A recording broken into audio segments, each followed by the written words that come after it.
Hello and welcome to episode 23 of the Freo Big Footy Podcast. Welcome back for season 2014, and we're going to straight away look at round one, where Fremantle are going to be taking on Collingwood at Etihad Stadium. Joining us tonight is our usual Victorian reporter or podcaster, Seppo. How are you, mate? I'm great to be on. 2 days away from the start of the 2014 season, and I'm just glad that Freo are opening the AFL season and can't wait to get into it. Yeah, it's definitely something we haven't seen Fremantle do before, and I think it's a sort of testament to where the club's come in the last few years that they've got the opportunity to open up the AFL season. It should be terrific. Also joining us tonight is one of our regulars from last year and one of our gurus on the training track in the off-season, Jedi Mind. How are you, mate? Thank you, and thanks for having me again, guys. Excellent. All right, we're going to briefly have a bit of a look at the off-season and what's been happening. Fremantle played 3 games in the NAB Challenge, twice against West Coast and once against the Western Bulldogs. And the only victory the boys had was against the Western Bulldogs, but obviously over the 3 games you could see that Fremantle were gradually building and their fitness has improved over each time. Probably the big talking point, I suppose, of the off-season was the unfortunate injury of Scott Gumbleton with his hamstring, out for half a season. And after the last game, Michael Walters, whether he would be right to play this week, but was given a reprimand by the match review panel. Anything, Seppo, you want to add about the off-season in the pre-season? Other than the big downer of obviously Gumbleton going out after obviously such a solid pre-season, it looks like he was going to be pairing with Pavlich up front. It's a real shame to lose him, but overall it looks like a lot of the guys on this injury list is really sort of got through and returning to the main group, and not too many in that rehab. And there are a couple of concerns with guys like Fife and Ballantyne. It's been carefully managed through this NAB Cup, but it's I think one of the big highlights, if there's going to be a big negative with Gumbleton going down, I think the return of Morabito and the fact that I cannot see him on this injury list on the Freo website is just is a massive plus, and I'm really excited to have him back, even though I couldn't be there to watch him play for Peel. Yeah, absolutely. And I think it's terrific to see Morabito get out and have 3/4 of a game, and as you said, just show some of the skills that he did. And even those couple of bits of vision that we saw on the TV, where he's just bursting through a pack there, was just pleasing for all Fremantle supporters to see. And hopefully we'll see a lot more of that, and not just at the waffle stage, but in the AFL before the season, or while the season progresses. Anything you'd like to add, Jedi Mind Tricks, on the off-season? Obviously you saw quite a bit of the training and pre-season. Anything else you'd like to add? Sure. Look, just kind of like what Seppo said, just being able to get some vision online and on the TV of Morabito was fantastic. What a confidence boost it will give him playing 3/4 of a game unscathed. And also just the morale around the club, I could imagine would be quite high at the moment. Having someone of his calibre and what he's gone through to get back from playing footy, even if it's not at the top level, that's terrific for the club, and it's come at just the right time, just before the season opener. As far as pre-season goes, I haven't been down there in recent weeks, obviously, for the work commitments. But yeah, it's pleasing to know that they're starting to get their fitness base up, and I'm sure they're not going to be exactly where they like for round one as far as fitness goes and as far as their touch goes. But I think Collingwood's much the same as in the same box as Fremantle for the season opener.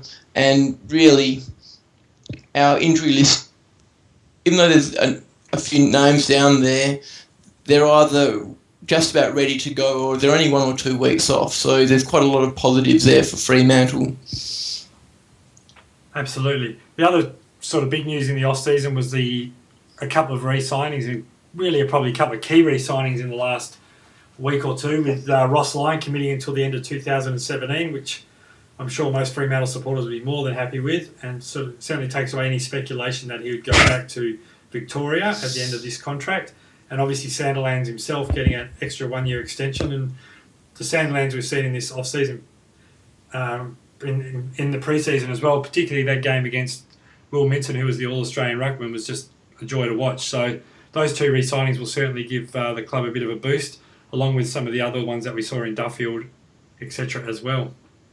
I think it's really important that we've actually got Sandy there for another year. It all just depends now how we actually manage him through, because the way he's moving at the moment, you'd think he's a nice ruckman, 28, 29-year-old in his prime. But we've really certainly got to manage him well if we want to get through this next year contract extension, so all of 2014 and 15. So it's a really careful player management for Sandy, and it's hopefully we see some bit more news with Fife and Mundy next on this contract news. Yeah, I think though they're the three. I mean, Fife, Mundy, and Ballantyne are probably the three main players left to resign. I was actually quite surprised with Mundy. I thought he was going to be an unrestricted free agent, but obviously he is a now restricted free agent. So, I mean, even if he decides he wants to go, it'll be interesting to see if Fremantle become the first team to decide to keep one of their restricted free agents. You'd have to think they would, but I don't think there'll be any issue about Mundy re-signing anyway myself. I mean, Fremantle are all in the right place, doing all the right things and in the right places, so you'd have to think that he would quite comfortably sign on anyway. But if he was going to leave like Pavlich, he would have left 2 or 3 contracts ago, particularly when Hawthorn were in his ear a number of times. All right, we'll move on to the big round 1 match. Obviously today we saw confirmation that Jesse White and Ben Reid are both going to be out injured for Collingwood, which is a bit of a blow to them. Obviously they were trying to recruit, particularly Jesse White, to add a bit of extra beef up forward, with probably Quentin Lynch not doing exactly what they would have liked, and they just needing that extra key forward to play or help Travis Cloke out. While for Fremantle, they took over 25 players today in the travelling squad. I don't think there was really too many surprises there, though probably a few would be raise the eyebrows at Sylvia going across. I think no one's probably thinking he's going to be playing in the 22, so it's a bit of a strange decision whether he goes across, maybe just to see how it is travelling every second week with the club. And obviously the other probably main inclusion was Zach Clark being included. A number of guys on the on the Big Footy forums have talked about Zach Clark training pretty well this week, so for some of them it's probably not a surprise that he's been back in, and maybe Clancy Pearce might be the other one who could be the emergency unless one of those other players doesn't stand up. What do you think, Seppo? I'll quickly run through the list of 25. Just going through, we've got Ballas, Dawson, Sylvia, Daniel Pearce, Fife, De Boer, Walters, young Tommy the Gun Sheridan, Mzungu, Crowley, Mundy, McFarlane, Barlow, Main, Neal, Pavlich, Clark, Sandilands, Hill, Sutcliffe, Spurd, Johnson, Hanneth, Duffield and Clancy Pearce. I think with that 25, like everyone's been mentioning on the board, Sylvia's one of the ones that's obviously there just as a contingency plan in case Daniel Pearce, who looks like he's been carrying a little niggle, doesn't get up, or Fife, but he looks fit and raring to go. Clancy Pearce did look a bit fumbling. Now he's still recently out of the rehab group, so he could be potentially one that misses. And obviously the other one there would be Clark. That I really don't see Clark coming into the side unless they pull Hanneth out. I don't see the need, especially against Collingwood, to really go with 3 key tools in Sandilands, Clark and Hanneth. So I think they'll probably give Hanneth first crack. He's done pretty well through the pre-season games, and look, Ross certainly rated him on his 6PR interview on Monday. So I think it will be Sandilands and Hanneth out there, and Clark's just there as a backup, just in case one of the two has a mishap and we've got that extra tool available. But I think it's a very strong, solid side to be going in with. And, it's going to be quite interesting. It's great to see that Neal and Sheridan and Sutcliffe are all rewarded for young players that have put in good pre-season games. Anything, Jedi, you'd like to add about the 25-man squad? Oh, absolutely. Just looking at, say, Clark, and I really don't see him playing. However, unless he's 100% fit, they wouldn't be sending him over. I'm not saying as in fitness, but as in recovered from his injury. There's no point in having an emergency who's not absolutely right to go. So he's obviously come up really well, and I honestly think that Ross has probably downplayed his progression through his injury, just to probably throw Collingwood off a little bit. It's a ruse. Everyone's been talking about this ruse, which is the in word at the board. So maybe there is speculation of a late change. It is. I must admit, it's unusual. I actually do like that word. Yeah. And go on. Sorry, yeah. Centurions? Yeah, I was just saying it's a little unusual, though, because Ross Lyon normally doesn't play too many sort of games with the selection. If the player says he's playing, and he did say today in his interview that Hanneth is going to play, that I'd be very surprised if he doesn't, unless, as you said, Seppo, there's a training mishap somewhere. I mean, Ross Lyon is normally pretty spot on with what he says and what the reality ends up being. He doesn't change too often. You don't see too many late changes or anything like that unless there's a legitimate reason. I think that Hanneth will play, and I don't think that Clark will play. What I'm saying is he's right to play if needed. And on the flip side, him and Sylvia, coming over from the eastern states, it's a chance for them, to be able to catch up with, family that they probably haven't seen for quite a while. So, they often take 25 over and give some of the guys from Melbourne a chance to catch up with family just, for a day or two. But, looking at Sylvia, again, people think, he's underdone. And, I've seen him run a lot of laps and not join in with a lot of the map simulation. So, yeah, look, I'm a little bit surprised that he's on the list. Having said that, unless Ross Lyon was 100% confident that he could at least play and be effective as a sub or play a full game, there is no point in having him on the 25. And Ross Lyon's not going to pick guys just because of their name if they can't fill the role. So it actually gives me confidence to think that, yes, Sylvia and yes, Clark are starting to really hit their straps. And there's a good chance as well with the Friday night game that the players will fly out at the end of the night, and Sylvia, if he doesn't play, might even get back in time to play with Peel on Saturdays. There is every chance that he'll still get some run. And after round one, we've actually got 2 weeks before we hit Gold Coast in round 2. So there's every chance that he'll get some game time in to get his fitness right up to prove he's good for the 22. We've only really touched on as far as Clark and Sylvia go and whether they're in or out of the side. There's still somebody in that 23 who won't be playing, and that's who I can't work out. I haven't been able to work out. I've had a look at it. It's got me stumped.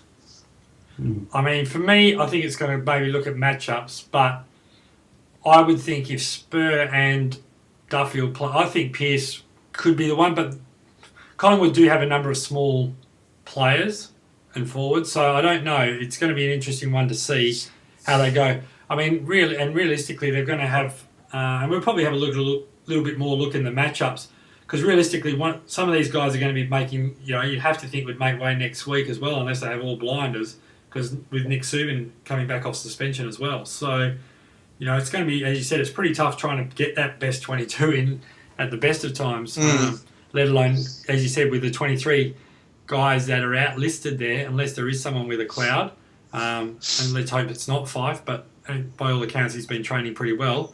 But you're right, it's going to be interesting to see which way they go, and it might come down to in terms of matchups and how they look at it. So, I mean, moving on to the game, obviously Friday night at Etihad Stadium. I mean, there's going to be obviously probably a small but vocal Freo supporter base there, but obviously being a Collingwood home game and the first game of the season, you'd have to think that it's going to be obviously just about close to a sellout if it's not already. And I think Fremantle really have two main advantages in the game when we look at it. So, I mean, obviously Sandilands over Grundy, Witts or Hudson, whichever three you want to look at. I think Sandiland, we're certainly going to get a lot of advantage in the ruck there. And I think the other main advantage we have, and we'll sort of touch on this in a minute, is probably our small forwards. I think Collingwood struggled last year with small forwards who play well, and let alone we're having one or two of them with Walters and Ballantyne. Though Ballantyne's not great away from Patterson's or Subiaco. But if those boys can play well, I think that could cause Collingwood a bit of grief. Particularly, I know that with Marley Williams out and Tuvey coming back off a knee reco, I just think they they may struggle a little bit to contain. I mean, Walters had a good game last time that we played them. So I just think it could be an area where Fremantle will be able to exploit Collingwood a little.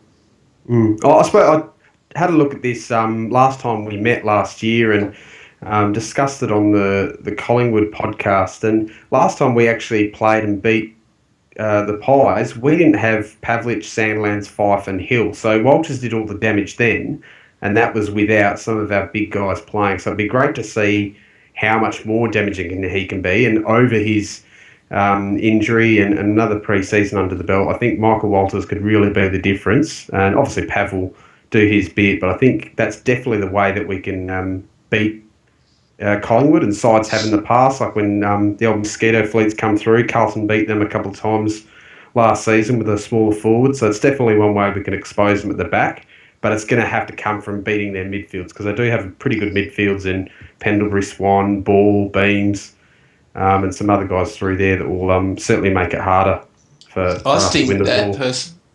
Sorry, Seb, but I think personally that their midfield is almost on par with ours, and some people would argue that they've got one of the best midfielders in the competition.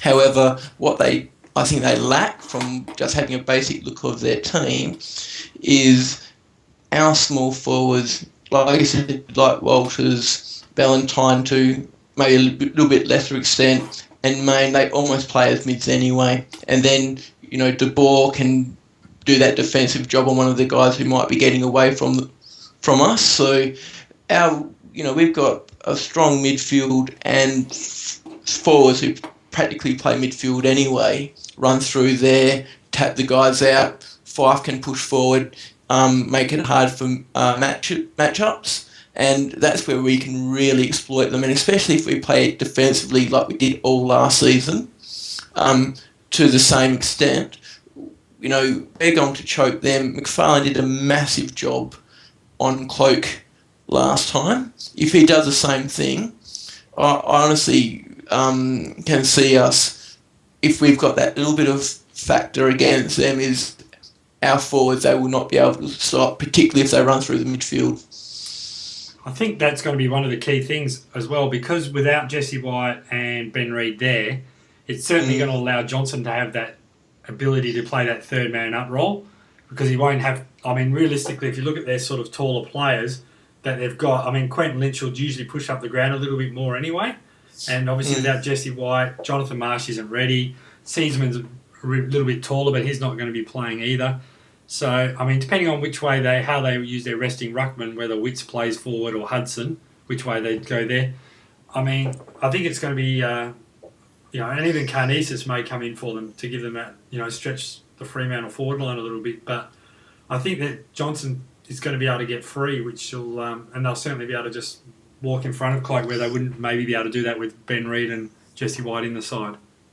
That's exactly right. Jesse, with White and Reid, particularly White, he's got a lot of pace. Hudson, even though he's very strong and is quite good at ruck taps, he just doesn't have the pace, and we can exploit that. Johnson can run off. He can link between the half-back line and the midfield perfectly. He's done it before, and someone, I honestly think that having Hudson in the team, if he does go in, I'm not 100% sure if he will, we'll be able to exploit that. I think that's actually a good thing for Fremantle.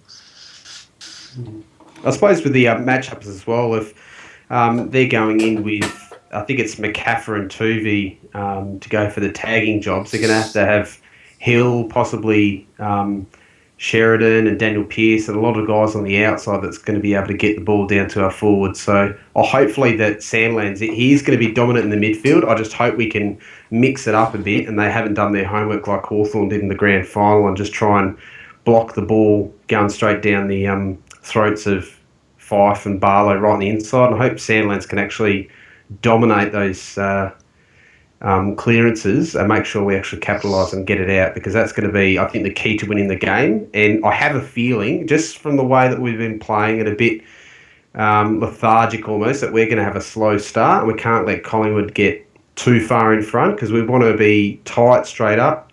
I certainly think we're going to run out this game better. I don't think Collingwood have got the fitness, especially with the team they're going to be fielding, I think it's going to be important for us and for all the guys going to be freaking out after Collingwood get off to a flyer. I think we've definitely got the ability to run out this game, and I'd hold off and I wouldn't be making too many early calls if we do have a slow start, because I'm confident after watching that Bulldogs game that they did scare us early on, that we are going to finish strongly and the guys will have enough in the tank.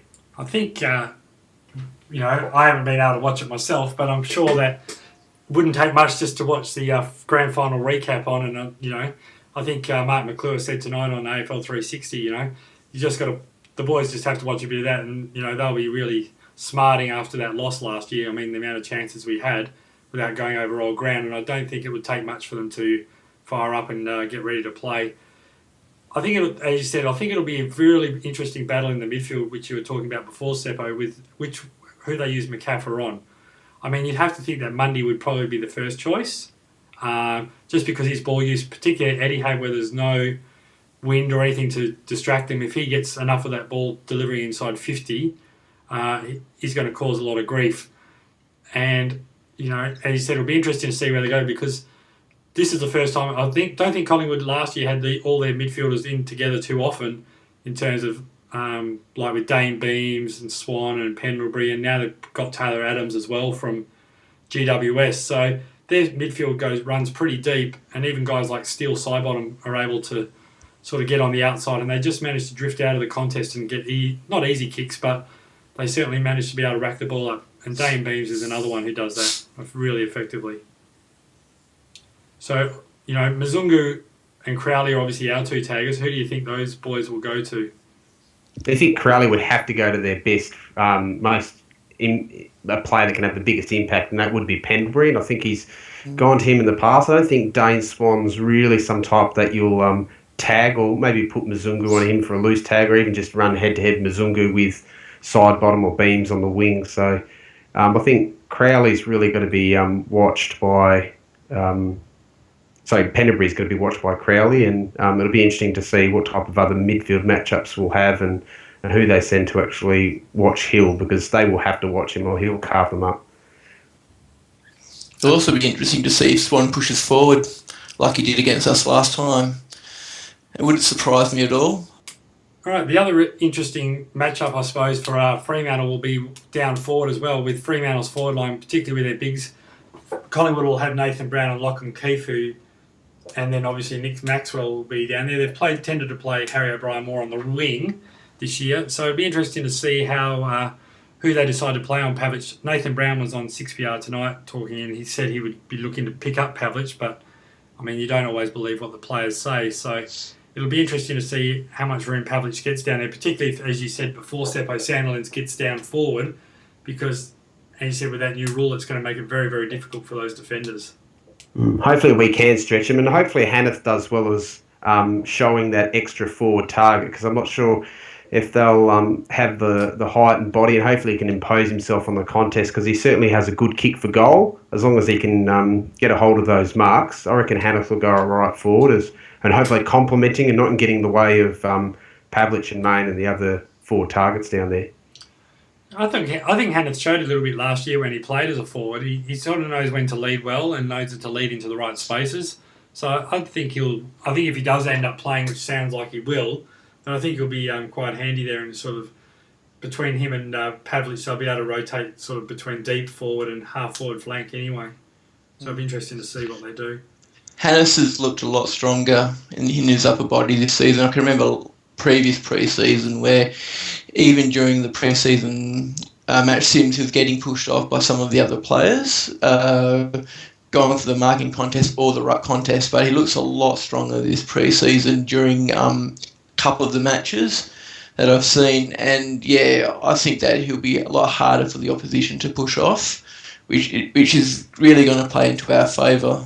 I think the other advantage with Hanneth as well is that he's actually a very good kick for goal. And even ground kicking, field kicking is pretty good. So for a big guy, if he does manage to get a few opportunities, particularly within that 45-degree angle, he usually slots them, which is something that you need. If you're only going to get 2 or 3 opportunities down there, you need to make every one of them count. All right, Seppo, have you anything else you want to add about the game, or any sort of other before we get to our predictions? No, that's it. It's going to be a good, exciting game. And like I said before at the start, it's just exciting to open up the whole AFL season kicking off with us. So I just can't wait. And for anyone heading to the ground, the Freo Cheer Squad will be at the northern end or the Latrobe Street end. I think it's entering Gate 7. So have a look for our cheer squad behind the goals. I'm not sure how much seating will be around for those. Hopefully it fills right out and we could get close to 40,000 there. All right, and yourself, Jedi Mind Tricks, anything you'd like to add about the game or anything else? No, that's fine. I think we've touched on everything so far. Yep, no worries at all.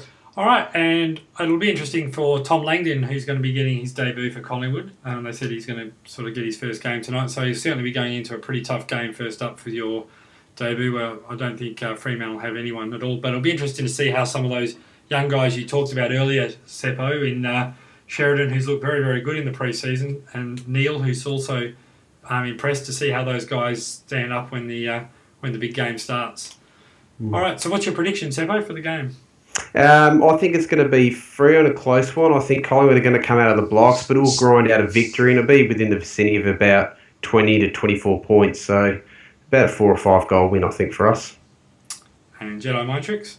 I'll be thinking would be lucky to win by 2 to 3 goals. All right, and I think we'll win by...